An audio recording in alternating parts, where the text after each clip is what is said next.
విద్యార్థులు ఆత్మహత్య చేసుకున్న హాస్టల్ను బీఎస్పీ పార్టీ రాష్ట్ర అధ్యక్షుడు ఆర్ఎస్ ప్రవీణ్ కుమార్ పరిశీలించారు. ఇద్దరు విద్యార్థుల ఆత్మహత్య చాలా దురదృష్టకరమని, తెలంగాణ రాష్ట్రాన్ని మొత్తం కలిచివేసిన సంఘటనన్నారు.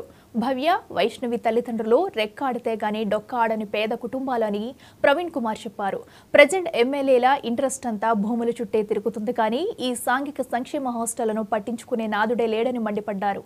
వారి తల్లిదండ్రులకు ఎక్స్ గ్రేషియా కింద ఒక్కొక్కరికి ₹1 కోటి ఇవ్వాలని రాష్ట్ర ప్రభుత్వాన్ని ఆర్ఎస్ ప్రవీణ్ కుమార్ డిమాండ్ చేశారు.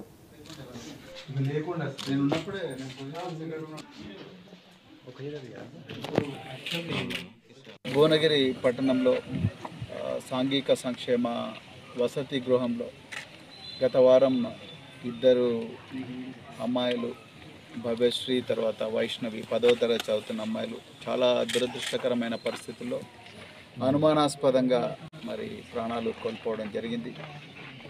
నిజానికి తెలంగాణ సమాజాన్ని మొత్తాన్ని కూడా కాల్చివేసే ఈ సంఘటన చాలా చాలా బాధగా ఉంది.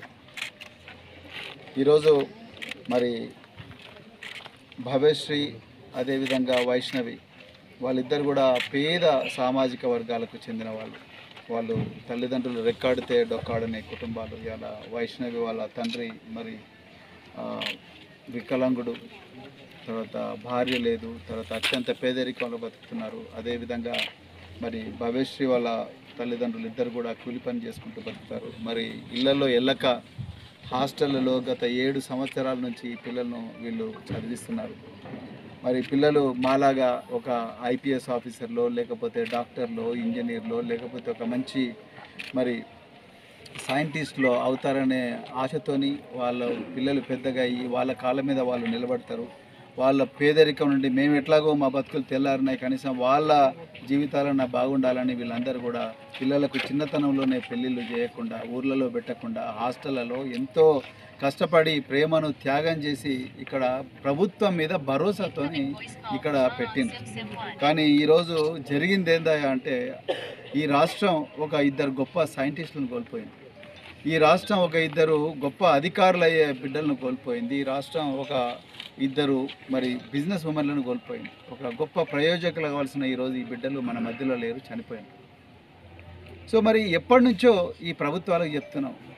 ఇప్పటివరకు రేవంత్ రెడ్డి గారు అంటున్నారు మేము కొత్తగా వచ్చినాం, దయచేసి మాకు టైం ఏంటి అంటున్నారు. ఇప్పటికీ 3 నెలల్లో ఉన్నది ఈ ప్రభుత్వం. మరి ఇప్పటివరకు ఈ తెలంగాణ ప్రభుత్వానికి విద్యాశాఖ మంత్రి లేరు, సాంఘిక సంక్షేమ శాఖ మంత్రి లేరు.